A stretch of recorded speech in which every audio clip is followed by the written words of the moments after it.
I think I had known for several years that really this was the best thing for my child, at least for the time being, was homeschooling, just because of the way my kid experiences the classroom dynamic and everything that's the demands and expectations of a traditional school. It was always going to be hard. I just wasn't ready to accept that that was my fate. Has anyone ever said to you, you should homeschool your kid? And you thought, what? That happened to my guest today, Debbie Reber.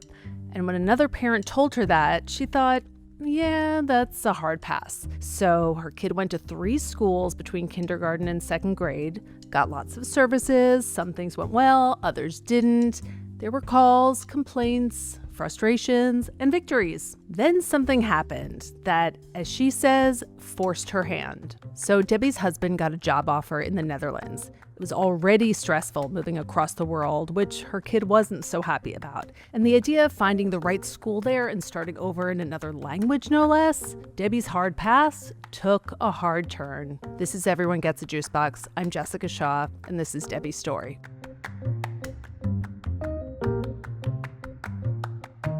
We spent a year and a half in a private school for gifted kids, and the first half of that experience, we kept being told, we've got it. We get these kids. These are complex kids. This is what we do. And my advice or input wasn't really appreciated. And so when that crashed and burned halfway through 1st grade, we moved to another very small private school where my child was very supported and appreciated and loved and was super disruptive in that environment, and it was just taking too much teacher time. So by 2nd grade, we moved into public school, and part of my thinking was, well, they can't kick my child out of public school. They have to meet my kids' needs. And then we had an IEP, and so I think I was, and it was a magnet gifted program full-time within the public school system. So if anything was going to work, I felt like this had the best shot. And then at what point did you realize, no, that best shot is not a possible shot? The whole year was challenging. The teacher was great, and the principal was super cool. My kids spent a lot of time in the principal's office,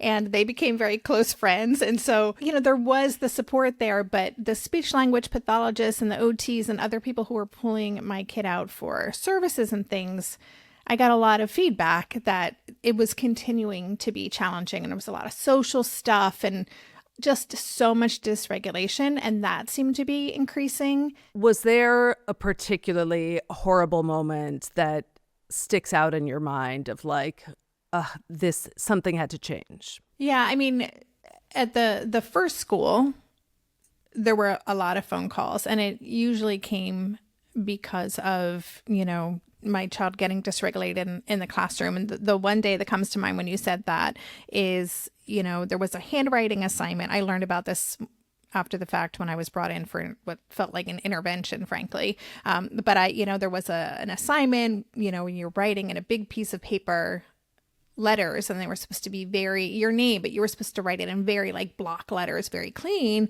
And my child took creative license and made these really cool letters that had curly cues on the end of every line and stuff. I thought it looked really awesome, this spirally font. And side note, my kid got really interested in typography later, but that's another story. But in the moment, that wasn't the way you did things. And this was a classroom full of very kind of rule followers, I guess you could say, by the book, you're doing it wrong. You're doing it wrong. And so my child getting that message pushed back. No, I'm just doing this. And nope, you're doing it wrong. And that was enough, this kid with rejection sensitive dysphoria and feeling that intensity, got incredibly dysregulated. I think kind of kicked a chair over and stormed out of the room. And those kinds of big behaviors, they're scary for people. They make other kids uncomfortable. They certainly make teachers uncomfortable. And if I could just bring in something that Dr. Ross Green says, he says that there are unlucky kids whose responses to unsolved problems or when they're challenged don't get seen or viewed with empathy, right? If my child had crumbled to the ground in tears because of that criticism, it would have been a totally different story. But because it was a big physical, angry reaction, that's an unlucky kid, right? Who then is a problem, a behavioral problem. And so that incident, I think, was kind of what really, it was like, okay, we need to call this mother in. And I did come in for a meeting, and I thought I was going in, I wrote about this too. I thought I was going in for like a problem solving meeting. Like, how are we going to support this child? And instead, every teacher, art teacher, music teacher, Spanish teacher, they all went around and like had a list of offenses my child had done in each class. That was the moment I was like, okay, my child is not safe here and we need to get out of here.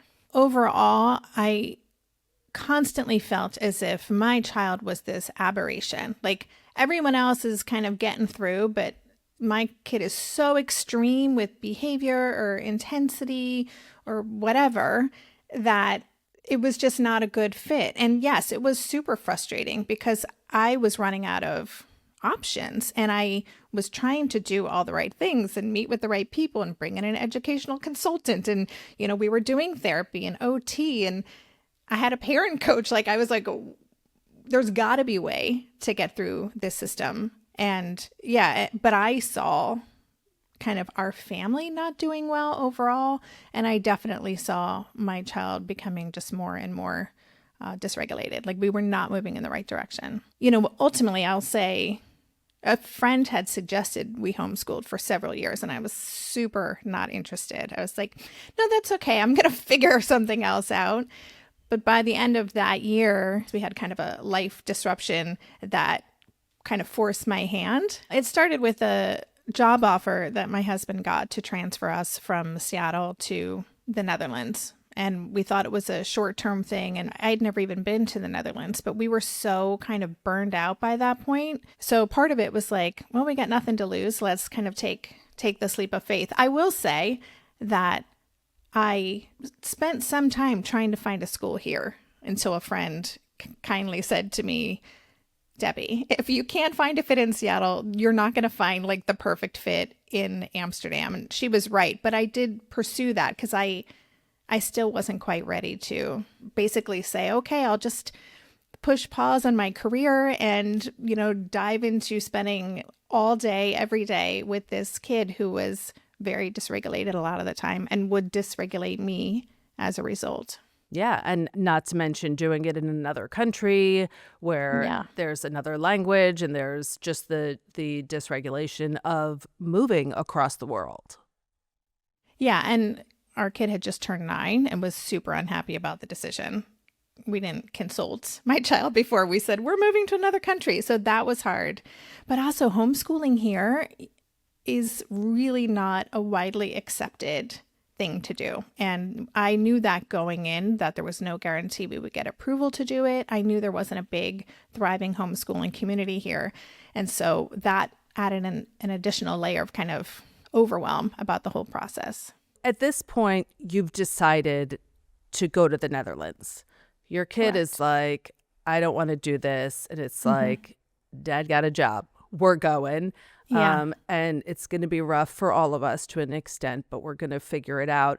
And at that point, had you already been looking into homeschooling in Seattle and you just ditched that application or that process? The same friend who had been encouraging me for a couple of years to homeschool had provided a nice folder for me of how to homeschool and resources. And because of my own executive function challenges and just complete sheer shutdown at the thought of figuring out, I don't know how to do any of this. I don't know what paperwork I need. I don't know. Like, there were so many things that my brain couldn't even compute. I don't even know what to do here. So I had that information and I'd kind of flipped through it, but then I would just set it aside. I'm like, nope, I'm going to figure something else out. So it was really the move here that I was like, okay, let's just do all the changes at once and try to make this work.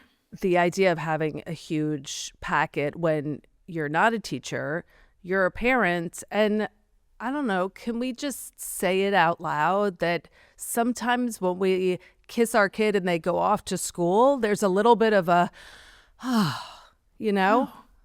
Oh, 1,000%. Yes. I mean, I got a lot of phone calls, as soon as I dropped my kid off and I'd sit down again and crack open my, at the time I would drink a Diet Coke in the morning instead of a coffee. And I'd sit down to work and the phone would ring. I'm like, no, I just dropped this kid off. So that was scary to me. I'm an introvert. I really like being alone. I love kind of having my space. And so that was a whole other thing that, just stressed me out, was how I don't know how I'm going to maintain my own sanity, my own regulation when I'm spending all of this time with a kid who doesn't really want to be homeschooling in the first place. And again, at 9, really didn't have any emotional regulation skills. So they were relying on me, which wasn't the best plan. Do you remember the moment for you where you went from hell no to, okay, this is my future? Yeah. It was because we were having sushi when I made the decision. It was like, and it was with this same friend. It was so clear. I think I had known for several years that really this was the best thing for my child, at least for the time being, was homeschooling. I knew based on past experiences that just because of the way my kid experiences the classroom dynamic and everything that's the demands and expectations of a traditional school, that it was always going to be hard. I just wasn't ready to accept that was my fate. The word selfish popped into my mind. I don't know if it's selfishness, but I really have worked hard for the career that I had built to that point of time. And again, I liked my time alone, and I'm a very I have my routines and I like to be able to run at a certain time and I like to be able to do all the things. And so I think I was not admitting to myself what I knew to be true for several years. And it was over that lunch over sushi, Kisaku sushi in Seattle. And I just kind of surrendered to the idea. And it was a relief in some ways because I had been fighting it for so long to finally be like, okay, yeah, we're going to do this. Once I made that decision, because I am a problem solver, I was like, okay, I'm going to figure this out. So it almost became my new project, my new special interest, if you will. So I just kind of made a hard pivot at that point. I just want to say, because I feel like every parent listening is thinking that that's not selfish. Just to go back to what you were saying, it's not selfish to want to be able to run. It's not selfish to want to have your career. It's not selfish to say, I want some alone time. It's being human. It's being human. And also the fact is, very often when it's like someone's career's gotta go bye-bye, it's very often the woman's career who's, and there's frustration in that too. So it's, I just feel like gotta say that out loud. Well, I appreciate that. And I believe that to be true, but mostly for other people. So when it comes to me, I had these expectations of myself that I should be able to do it all, or it shouldn't be so hard for me to make this pivot if I was really a good parent, right? So I had to kind of grapple with all that stuff. So were you able to sort of squash the other feelings, or did you have an outlet to be able to say, okay, I am problem solving and I got to deal with my whatever it was, sadness, frustration, anger, resentment, all the above? I mean, I don't think I allowed myself any space to deal with those emotions for a while, because suddenly I was packing up and selling a house. I was, which was terrifying. We were just like, okay, let's just go to this country we've never visited before and start a new life. And I was very much I was stressed about whether or not we'd get approved, because there was no guarantee that we would be approved for homeschooling once we got here. So that took up a lot of my time. So I didn't really give myself any space to process what was really going on until probably, soon after we started homeschooling. And it wasn't great. I'll just say, the homeschooling those first few months were really pretty brutal, because my husband would leave in the morning to go to his nice office, on the water, on the canal. And I was we were in this temporary little apartment, and I was so concerned about the neighbors hearing my kids like meltdowns. And oh gosh, it felt so chaotic, the energy in that place. And I was so frustrated. And I'm like, I'm sacrificing so much to be homeschooling this kid. And my child did not want to be there, hated the nether. Like there was so much going on. It just was a big mess. And I think I was in chronic fight or flight mode for several months. So you had prepared with this, and you have this friend back in Seattle who sort of gives you the Bible a little bit to how to do this. Tell me what that looks like. Well, it looked like me having a plan, and because planning was my way of trying to control, right? And if I could control how my child was doing, control my own anxiety that I wasn't going to be good at this, control the feedback from all the naysayers who thought, this was a crazy thing we were doing.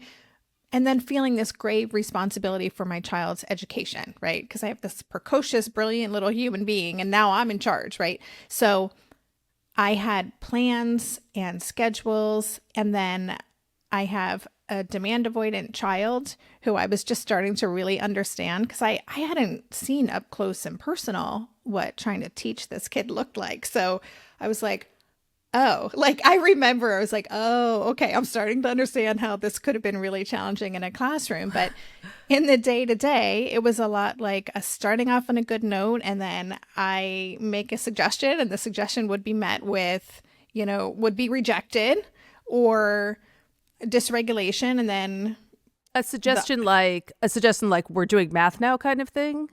Yeah. And I tried to even make it more fun. Like, I wasn't just like, it's math time. I was like, I had games. Like, I felt like I was overperforming at this homeschool thing. I was providing an array of interesting activities, and we can walk to the playground on the pier and get a croissant. Like, this is a great school, right? But sometimes it doesn't matter what the demand is. If my child was like shut down, that was not happening. And then it would be digging in, right? And then going on the iPad or doing Minecraft. And then I'd be like, seething in the other room in my mind. You're failing at this, you're screwing up, you can't, all of these things. And so then because I was escalated, I didn't know at the time the power of taking those breaths and getting my own nervous system calm before I engaged with my child. So I would then engage with my child and essentially be pouring gasoline on the fire, and then it would just go from there. And I remember this one day where I went in, literally, I was like, you need to do your coping strategies. Like, I was yelling at my child to do coping strategies. I'm like, and in my mind, I'm like, what are you doing? Like, this is ridiculous. And I left the room in that moment. And when I came in and apologized, my kid was like, well, why don't we do this? Like, it was like a calming meditation CD that the therapist in Seattle had sent, I didn't even know, had given to my child before we left. And so we laid on the ground and we did this meditation together.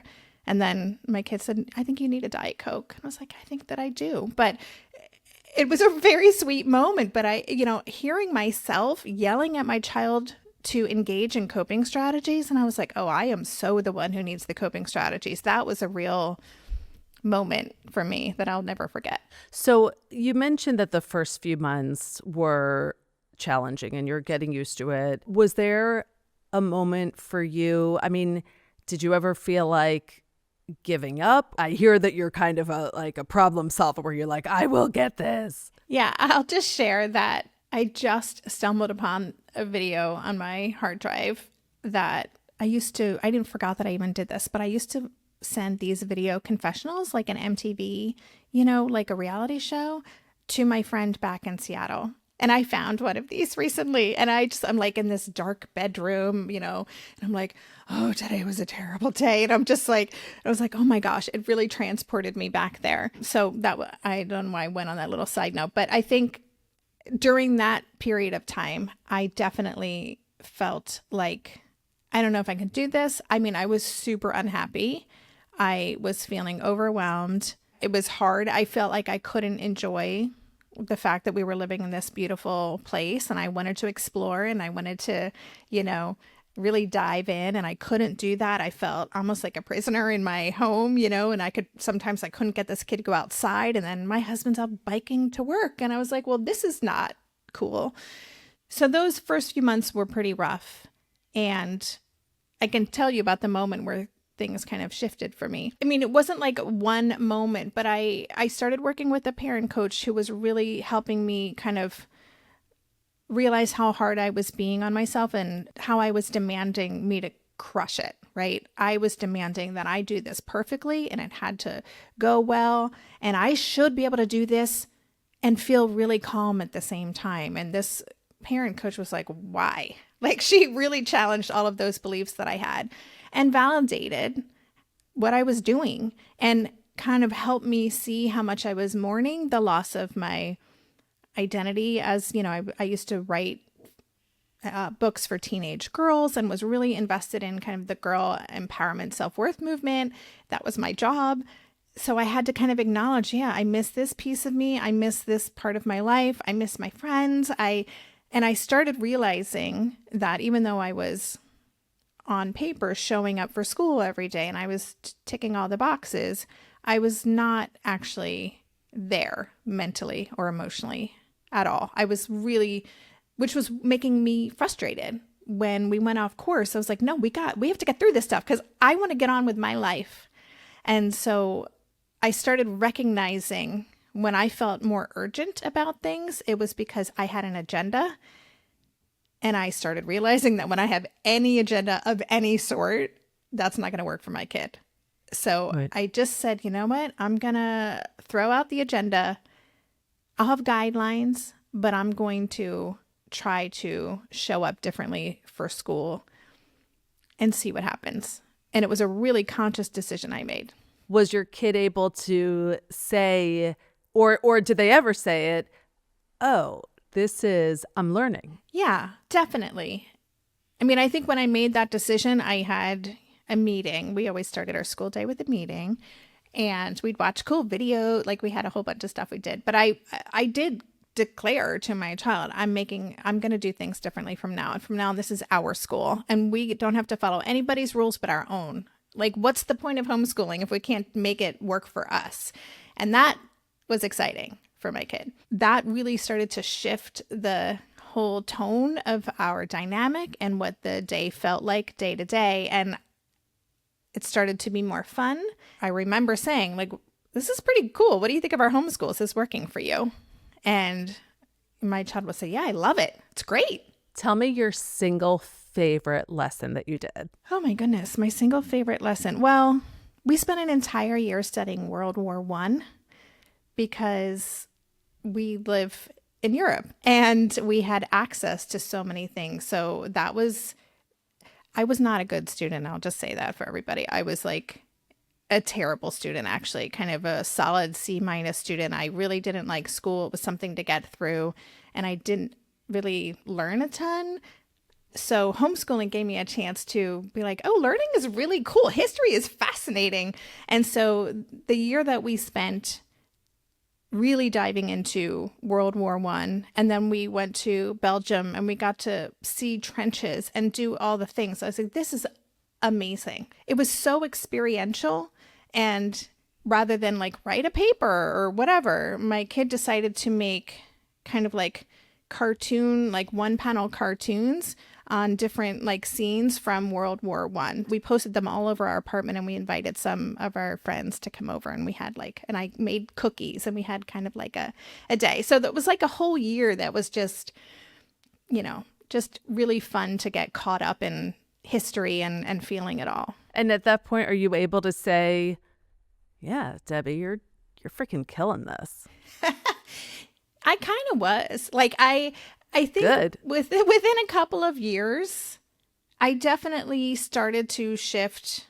I shifted from being that very reluctant homeschooler to being like white knuckling through it to feeling like this is such an honor that I get to spend every day with this human. Like I felt that way the last couple of years. It's like, this is magic time that so many parents don't get to experience. The weather here is not super great, I'm just going to say. And so I remember in the mornings, we would do this thing called the Miracle Morning, which is some routines you do, affirmations, listening to music, a visualization, a meditation, and a little movement. And we started our day like that every day for a while. But it always started with my kid coming into bed with me, and we would turn on like an Enya song, and we would like visualize while we're listening to this music. And then we would just lay under the covers and be like, those suckers out there biking in sleet and hail. We are so lucky that we don't have to leave the house right now. And so we had all these just kind of like, this is our little thing that we're doing together. And once we both really got into it, yeah, it was a lot of fun. You homeschooled for 6 years. Mm-hmm. What was the point where you thought, okay, our time homeschooling has come to an end? And then what was the next step? Yeah, so I think it was around 7th grade. You know, we were still kind of keeping traditional grades in terms of, just in our, because we didn't know what the future held, right? And math was getting more complicated for me. I handed that off to my husband. Of course, I told my husband, I'm like, I'm doing a conversation about homeschooling. He's like, don't forget to say that I did math for a year and a half. I'm like, okay. I was like, okay, we'll give you credit for your math. You know, I had an art teacher come in and a Dutch teacher, and, I was cobbling together these experiences, a lot of online stuff. But because my child is an advanced learner and self-studied so much stuff and was reading, university texts about things that I couldn't comprehend, I was like, I don't know how long this is going to work. I started realizing we might be maxing out, and then thinking about what does this look like? My child wanted to go to university. We knew that was a goal. And I started feeling like, I don't know if my child will be prepared if we continue here, at least in the Netherlands. So that was towards the end of 7th grade. And about that time, my husband got a job opportunity to move us to New York, where we had lived, in the past. And so kind of timing on, we're like, okay, I think it's time. It was a sad and hard thing to do, but we moved back. I homeschooled for the rest of that year of 8th grade, still kind of cobbling it together. But then 9th grade, my kid went back to I wouldn't say it was a traditional school, but went back into a formal educational environment. How did it feel when once again you're saying, okay, bye, have a good day, after you immersed yourself in this world for 6 years? I mean, honestly, I was pretty psyched. I was sad. We would go on long walks by this point, and we'd go get a coffee and we'd talk about politics. Like, we had a really nice, routines, but I was also ready to have a little bit more space. And I wanted that for my child too. I wanted more opportunity. I wanted the social connection and all that stuff. So I was pretty happy about that. Of course, COVID hit like 6 months later. So my solo time, went away. But those couple of months were pretty nice. The world was like, the universe was like, you know what, Debbie, back to homeschooling for you, my friends. Yeah, I wasn't happy about that. As you look back on those 6 years of your life, what comes to mind? Yeah, I mean, honestly, as you ask that question, I get a little emotional. My kid is in university right now in Scotland. And so I miss that connection terribly. Like, it's really, because we became so close. So when I think back on that time, it was such an honor to be in deep relationship with this person, and the trust and safety that we built through our connection together. I think that was foundational to how we relate to each other now. And yeah, I really feel grateful that I had that opportunity, and it makes it hard now with my kid not at home anymore, for sure. It was such a special time, almost magical. Didn't always feel magical in the moment, but I have a lot of photographic evidence of just how magical it was, of like the bike rides through parks or swinging on hammocks and talking about philosophy. Like, we were able to do this kind of stuff because I made space for it. And yeah, I'm really grateful that I got to do it. I want to express my gratitude to Debbie Reber because there was a moment in our conversation that really stayed with me. She was talking about looking back at her homeschooling time with her kid and how it didn't always feel magical, her word. But she can see that it actually was, and has pictures, bike riding, swinging in hammocks to remind her. And I thought, I'm going to take that one to heart. There are so many times as parents we're in proactive mode. Schedule this appointment, make sure that teacher is aware, put this therapy in place, lean into this, lean out of that. And I can speak for myself and say there have been times as a parent where I didn't necessarily find the magic in moments that were messy and challenging and confidence shaking. I may not have photographic proof, but I'm guessing it was there. And I love that another parent just reminded me of that. See you next time.